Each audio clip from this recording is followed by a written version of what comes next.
Bonjour à tous, c'est Romain pour Fan Android et aujourd'hui je vais vous parler du Asus Zenfone 5 Lite. Alors comme vous le savez sans doute, Asus a présenté au MWC de Barcelone 3 nouveaux smartphones, donc de la gamme Zenfone 5. Sur ces 3 modèles, il y a donc le Zenfone 5 Lite, le Zenfone 5 et le Zenfone 5Z. Aujourd'hui donc c'est le plus petit modèle des 3 qui va nous intéresser. Le Zenfone 5 Lite est proposé à 399 € et parmi ses atouts principaux, on compte 4 capteurs photo, 2 à l'arrière, 2 à l'avant, et les 4 sont bien distincts. Il ne s'agit pas de 2 doubles capteurs photo. Alors ce Zenfone 5 Lite n'a pas comme seul atout son appareil photo, il a aussi un design assez soigné, un écran qui est aussi de bonne qualité, et puis Asus assure également que ce Zenfone 5 Lite est un smartphone endurant. Avant de découvrir les Zenfone 5 et Zenfone 5Z qui sont les 2 smartphones haut de gamme, nous avons donc pu utiliser le Zenfone 5 Lite pendant plusieurs jours. Je vous propose donc de découvrir notre test complet. Commençons donc avec le design de ce Zenfone 5 Lite. Dans l'ensemble, le design du smartphone est plutôt joli. Les 3 smartphones de la gamme adoptent plus ou moins les mêmes lignes, mais le Zenfone 5 Lite pêche un petit peu par ses finitions. Asus a fait le choix d'une coque en verre. Pour un modèle à 399 €, c'est appréciable, mais aujourd'hui, la plupart des smartphones de cette gamme adoptent ce matériau. Comme tous les smartphones en verre, le défaut majeur est que la coque marque énormément les traces de doigts. Asus a fait le choix d'un smartphone avec des coins arrondis et une dalle au dos en 2,5D. 2,5D, ça veut dire que la coque arrière et l'écran viennent plonger vers les bordures pour épouser un petit peu mieux le châssis. Finalement, on ressent dans la prise en main que ce 2,5D, eh bien, il n'est pas tout à fait réussi puisque lorsqu'on utilise le smartphone, on ressent un petit peu les arêtes des 2 plaques donc de l'écran et de la dalle en verre à l'arrière. À l'arrière justement, on retrouve donc les 2 capteurs photo qui sont apposés à la verticale avec juste en dessous le lecteur d'empreinte. Pour le coup, le lecteur d'empreinte est vraiment bien intégré, il tombe pile poil sous le doigt et il est rond avec un petit relief qui permet de le sentir assez facilement. On ne retrouvera pas les problèmes qu'on a par exemple sur un Sony Xperia XZ2 ou sur un Galaxy S9 où on a tendance à toucher le capteur photo plutôt que le lecteur d'empreinte. Pour le coup, là, Asus a bien travaillé. En revanche, le module photo, lui, dépasse légèrement de la coque, mais comme il est situé au milieu du smartphone, lorsqu'il est posé sur une surface plane et que l'on appuie sur les côtés de l'écran, eh bien, le smartphone est un petit peu bancal et ce n'est pas très ergonomique au quotidien. Enfin, à l'arrière, Asus a apposé son logo sur le bas de la coque. C'est plutôt discret et l'ensemble à l'arrière est plutôt élégant. Sur la tranche droite, on retrouve les touches de volume et le bouton on-off qui est légèrement en relief également pour ne pas confondre les 2 boutons. A l'opposé, on retrouve le slot micro SD et qui est capable aussi d'accueillir donc 2 cartes SIM. Notons que ces 2 cartes nano SIM ne peuvent pas être utilisées en même temps en 3G ou en 4G, donc il y en a une qui sera en 4G, l'autre sera en 2G. Sur la tranche inférieure, on retrouve donc 2 sorties haut-parleurs. Alors il y en a une, celle de gauche, qui est juste esthétique puisque le son ne va sortir que du haut-parleur de droite. Et entre les deux, eh bien, on retrouve un port micro USB type A. On regrette qu'Asus n'ait pas intégré de port USB type C qui devrait être aujourd'hui davantage démocratisé, surtout sur un smartphone à 400 €. Et enfin, bonne nouvelle puisque Asus a décidé d'intégrer un port jack 3.5 mm sur la tranche supérieure. À l'avant, Asus opte pour un écran au format 18/9. Il n'y a pas d'encoche comme sur le Zenfone 5 ou le Zenfone 5Z. Ça peut tout simplement s'expliquer par la présence de 2 gros capteurs à l'avant, 2 capteurs qui sont distincts. Il y a un capteur traditionnel, dirons-nous, et un capteur grand angle. Alors la présence de ces 2 capteurs a pour conséquence d'avoir une bande supérieure assez épaisse. En revanche, on a du mal à comprendre que la bande sous l'écran soit également très épaisse puisqu'il n'y a ni logo ni technologie qui justifie une bande aussi large. Alors peut-être qu'Asus a préféré mettre une bande inférieure aussi épaisse que la supérieure pour une question de symétrie, mais en revanche le vrai problème c'est qu'on perd en surface d'écran, c'est un petit peu dommage. On apprécie toutefois que Asus ait mis des coins arrondis sur son écran pour épouser le design du smartphone qui lui aussi a des coins arrondis. Et enfin, on notera que les bandes latérales, donc juste à côté de l'écran, sont assez fines et ça c'est également un bon point. Alors dans l'ensemble, le design de ce Asus Zenfone 5 Lite est assez élégant. En revanche, il y a des petits problèmes de finition qui font que le smartphone, eh bien, en main, n'est pas forcément très ergonomique, très intuitif. Il y a d'autres modèles qui sont vendus au même prix, qui ont des designs un petit peu plus travaillés et qui ne pêchent pas par ces petits problèmes de finition. C'est un petit peu dommage. Donc le design de ce Zenfone 5 Lite en soi n'est pas raté. Il est plutôt élégant et plutôt agréable. En revanche, on aurait aimé un petit peu plus de travail sur les détails. Alors l'écran justement de ce Asus Zenfone 5 Lite est un écran IPS LCD de 6 pouces, ce qui est un format relativement confortable, d'autant que Asus a adopté le format 18/9, ce qui permet de proposer un écran de 6 pouces dans un format de 5,7 pouces plus ou moins. Alors l'écran de ce Zenfone 5 Lite est l'un des points forts du smartphone. Sans être un écran AMOLED, il parvient tout de même à proposer de bons contrastes et des couleurs assez vives, c'est très appréciable. Alors si les couleurs sont assez naturelles et plutôt bien contrastées, le vrai gros point fort de cet écran, c'est sa luminosité, puisque on peut l'utiliser dans toutes les conditions, même en plein soleil, et la gestion des angles est vraiment bonne. La luminosité est très forte et le smartphone s'adapte parfaitement à l'environnement. Cerise sur le gâteau, on a droit à une définition Full HD+, ce qui permet donc de profiter de contenu multimédia avec beaucoup de confort, puisque 6 pouces plus Full HD+, c'est relativement confortable. Pour le coup, les deux bandes au-dessus et en dessous de l'écran, eh bien finalement, elles permettent d'avoir une bonne prise en main lorsqu'on regarde un film ou une vidéo ou une série, ou même lorsque l'on joue, puisque l'on peut poser le pouce sur la bande pour maintenir le smartphone. On n'a pas besoin d'obstruer par exemple les haut-parleurs ou de tenir le smartphone sur la tranche, ce qui est beaucoup moins intuitif. Alors si l'on compare l'écran de ce Zenfone 5 Lite avec d'autres smartphones de cette gamme, eh bien on peut dire sans prendre trop de risques qu'Asus a fait un très bon travail du côté de l'écran. C'est l'un des plus lumineux et c'est l'un des plus confortables que l'on ait pu utiliser dans cette gamme, donc bravo à Asus. Sous le capot, Asus a fait le choix d'un processeur Snapdragon 630 cadencé à 2,2 GHz. Il est accompagné de 4 Go de RAM et de 64 Go de mémoire interne extensible via microSD. Alors le processeur Snapdragon 630 a fait ses preuves par le passé, mais il faut bien le dire, aujourd'hui il est un petit peu dépassé et on le ressent à l'utilisation de ce Zenfone 5 Lite. Alors, les benchmarks sont sans appel, évidemment avec un Snapdragon 630 et 4 Go de RAM, le Zenfone 5 Lite ne peut pas lutter avec les meilleurs smartphones du marché, mais par rapport à d'autres smartphones de sa gamme, il s'en sort plutôt bien. Alors, comme vous le savez, les benchmarks, ce n'est pas tout, hein. Il y a beaucoup de personnes qui aiment avoir ce point de comparaison, mais finalement, c'est l'utilisation au quotidien qui nous en dit plus sur les capacités d'un smartphone. Eh bien, ce Zenfone 5 Lite, au quotidien, c'est plutôt un bon compagnon. C'est un bon compagnon, Polo. Dans les usages les plus courants, il est très fluide, Putain!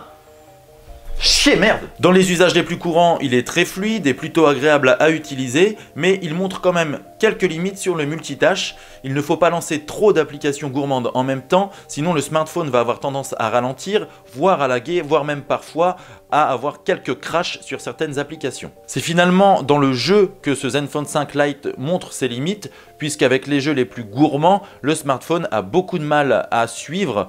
Alors avec des petits jeux plutôt ludiques, le smartphone suit parfaitement. Si vous jouez à Candy Crush, il n'y aura pas de problème.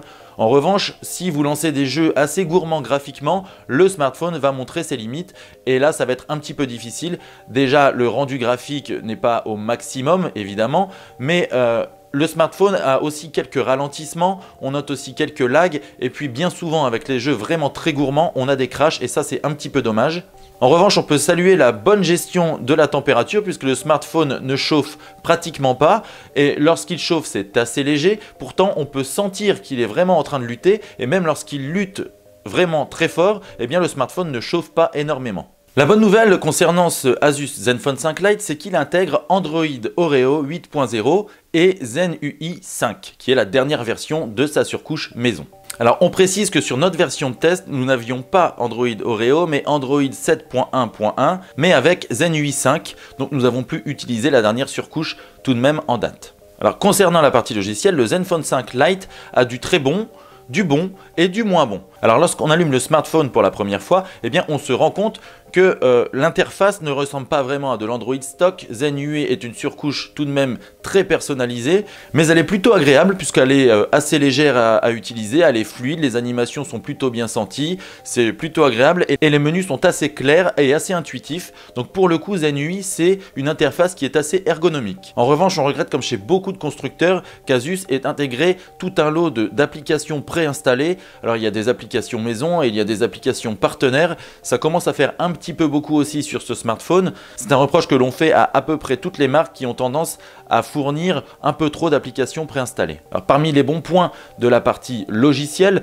eh bien, on va noter plusieurs modes qui sont plutôt bien sentis. Donc on a par exemple le mode facile qui s'apparente à un mode voiture, c'est-à-dire que l'interface en fait va se présenter sous forme de tuile, un petit peu comme sur Windows Phone, avec un accès aux principales applications. Donc on peut l'utiliser en voiture sans problème et sans prendre de risques. L'autre mode plutôt intéressant, c'est le mode enfant, et il est plutôt simple puisqu'il va s'agir de créer un espace virtuel où les parents peuvent installer les applications et les jeux qui intéressent leurs enfants sans qu'ils ne puissent avoir accès au reste du smartphone. Alors ce sont deux modes qui existent sur d'autres logiciels évidemment, mais c'est toujours appréciable, et là sur le Zenfone 5 Lite c'est plutôt bien intégré, donc on valide complètement. Parmi les autres petites fonctions que l'on a appréciées, il y a par exemple OptiFlex. Alors OptiFlex, c'est une fonction qui va permettre de sélectionner les applications que l'on souhaite lancer plus rapidement. Donc en gros, le smartphone va allouer un petit peu plus de performance entre guillemets à des applications bien précises, applications que généralement on choisit parce qu'on les utilise le plus souvent. Autre bonne petite option, c'est les Twin Apps. Alors la fonction Twin Apps, comme son nom l'indique, permet d'utiliser par exemple deux comptes différents d'un même service. Alors si j'ai deux comptes Facebook, je peux utiliser mon compte personnel et puis le compte par exemple de Phone Android, puisque moi j'utilise le compte de Phone Android. Alors les services qui sont pris en charge pour le moment sont Facebook, Instagram, Messenger et Twitter. Alors, toutes ces petites fonctions sont très sympathiques, mais celle qui va le plus nous accompagner au quotidien, c'est la fonction Zen Motion. Alors Zen Motion, c'est assez simple, c'est une fonction qui va permettre d'utiliser le smartphone à partir de gestuels. Donc on a des gestuels tactiles et des gestuels de mouvement. Les gestuels de mouvement, on connaît déjà sur d'autres smartphones, c'est par exemple retourner le smartphone lorsqu'il sonne pour couper la sonnerie, ou encore répondre à un appel dès lors que l'on porte le smartphone à son oreille. La gestuelle tactile va permettre par exemple d'activer le double tap qui permet de réveiller le smartphone en tapant 2 fois dessus, ou encore d'accéder directement à une application depuis l'écran noir en dessinant une lettre sur l'écran. Alors par exemple, on peut dessiner un O pour accéder directement à l'appareil photo, ou un W pour accéder à sa messagerie par exemple. L'ensemble de ces petites fonctions permettent tout de même de profiter d'une interface qui est fluide et qui est vraiment ergonomique et intuitive. Donc au quotidien, c'est vraiment agréable d'utiliser ce Zenfone 5 Lite. Côté sécurité, Asus propose deux façons de déverrouiller le smartphone. Donc on a, comme vous le savez, le lecteur d'empreintes situé au dos. Pour le coup, la configuration est très rapide et le lecteur répond assez rapidement également. Pour le coup, là, on n'a vraiment rien à reprocher à Asus de ce côté. En revanche, la deuxième méthode qui est la reconnaissance faciale n'est pas vraiment aboutie. C'est le capteur frontal qui va permettre de configurer cette méthode de sécurité.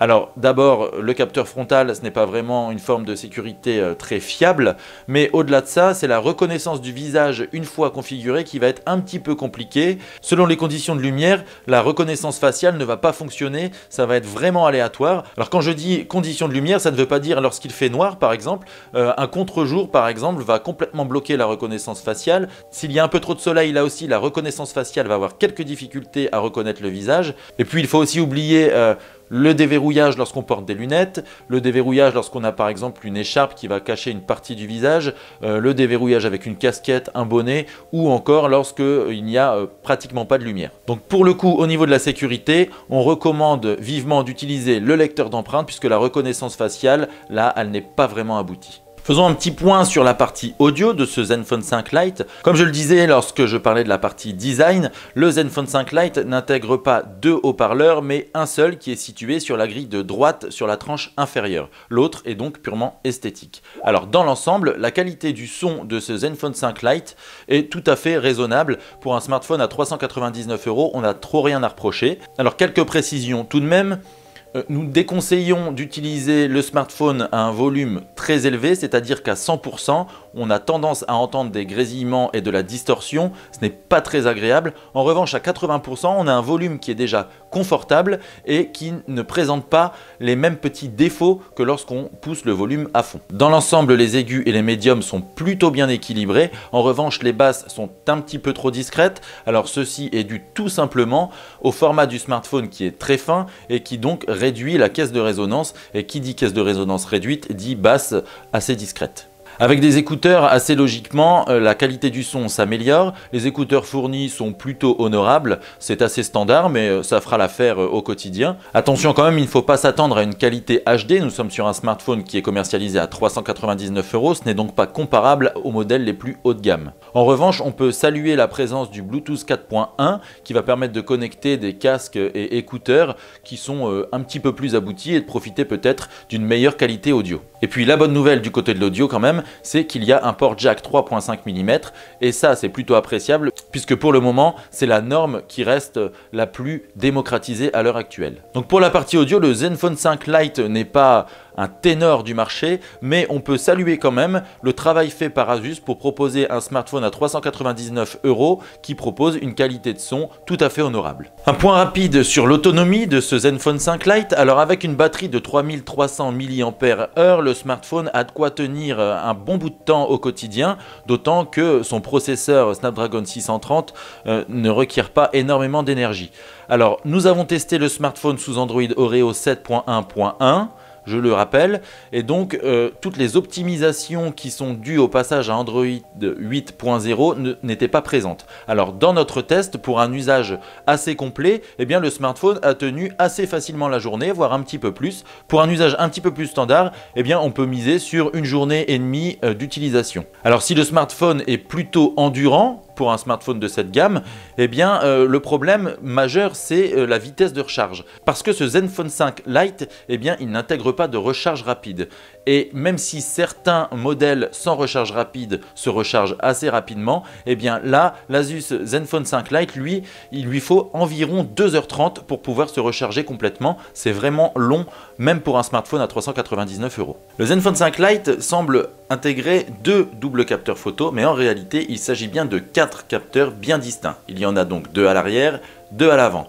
À l'arrière, on a un capteur de 16 mégapixels avec un objectif ouvrant à f2.2 et un angle de 80 degrés. La deuxième caméra, c'est aussi une caméra de 16 mégapixels, mais cette fois-ci, il s'agit d'un objectif grand angle de 120 degrés avec un angle de vision 200% plus large. C'est à l'avant qu'Asus a mis le paquet puisque le constructeur a intégré un capteur Sony IMX376 de 20 mégapixels avec un objectif ouvrant à f2.0 et un angle de vision de 85,5 degrés. L'autre capteur avant de 20 mégapixels également a un grand angle de 120 degrés. Alors Asus multiplie les capteurs, mais son objectif n'est pas le même que ses concurrents. Le but n'est pas de proposer des doubles capteurs et de jouer par exemple sur les profondeurs de champ. Asus, lui, a misé sur des photos au format XXL grâce à ses capteurs grand angle. Alors, si on regarde la qualité des photos avec le capteur principal, donc le capteur arrière de 16 mégapixels, avec une ouverture 2.2, eh bien les résultats sont plutôt bons. On a des couleurs qui sont assez fidèles à la réalité, pas de surexposition ou pas de contraste trop marqué. Pour le coup, c'est vraiment de bonne qualité. On notera également qu'il y a pas mal de détails pour un smartphone à 399 €, donc c'est plutôt une bonne chose. En revanche, dès que l'on passe par le capteur grand angle, eh bien les photos se détériorent énormément, on a beaucoup moins de détails, et puis il faut noter que même si c'est un capteur de 16 mégapixels, eh bien le traitement logiciel va rendre des photos de 5 mégapixels et on comprend donc mieux ce manque de détails sur les clichés. Alors avec le capteur avant de 20 mégapixels, eh bien il y a aussi pas mal de détails. Le problème c'est que les photos ont tendance à être un petit peu surexposées. Et puis lorsque l'on passe par le grand angle, eh bien on passe sur des photos de 8 mégapixels et non de 20 mégapixels, même si c'est un capteur de 20 mégapixels. Le traitement logiciel, là encore, va rendre des photos de moindre qualité. Et puis là encore, assez logiquement, il y a moins de détails. En revanche, au niveau des couleurs, c'est plutôt bien géré également de la part d'Asus. Assez logiquement, dans des conditions de basse luminosité, eh bien, les résultats ne sont pas fulgurants, il y a une perte assez importante de détails, et puis on a tendance à avoir des couleurs un petit peu jaunâtres et beaucoup de grains.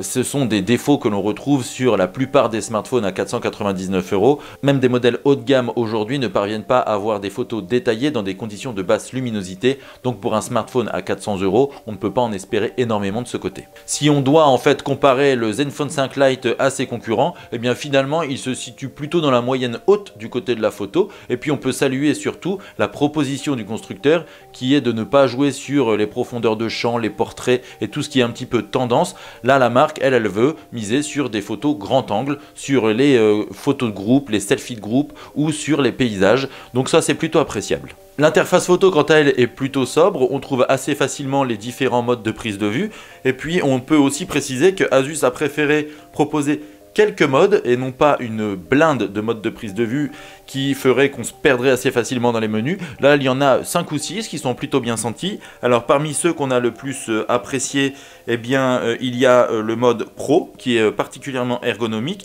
et puis nous avons également aimé le mode GIF animé qui est plutôt intéressant. Donc dans l'ensemble, l'expérience photo de ce Zenfone 5 Lite est plutôt bonne, l'interface est ergonomique, c'est assez intuitif, et puis la proposition est assez originale, donc on a 4 capteurs distincts et des prises de vue en grand angle, ce qui est plutôt appréciable. Alors même si les photos ne sont pas toujours détaillées et puis que on n'est pas sur des photos de qualité digne des smartphones haut de gamme, donc dans l'ensemble le capteur arrière fait bien son travail, et puis la proposition du grand angle est assez originale, donc nous on apprécie plutôt. Alors certes, eh bien c'est un smartphone à 400 €, donc il ne faut pas s'attendre à une qualité extraordinaire, mais pour des photos d'appoint ou pour les réseaux sociaux, c'est largement suffisant. Donc le Zenfone 5 Lite d'Asus est d'ores et déjà disponible au prix de 399 €.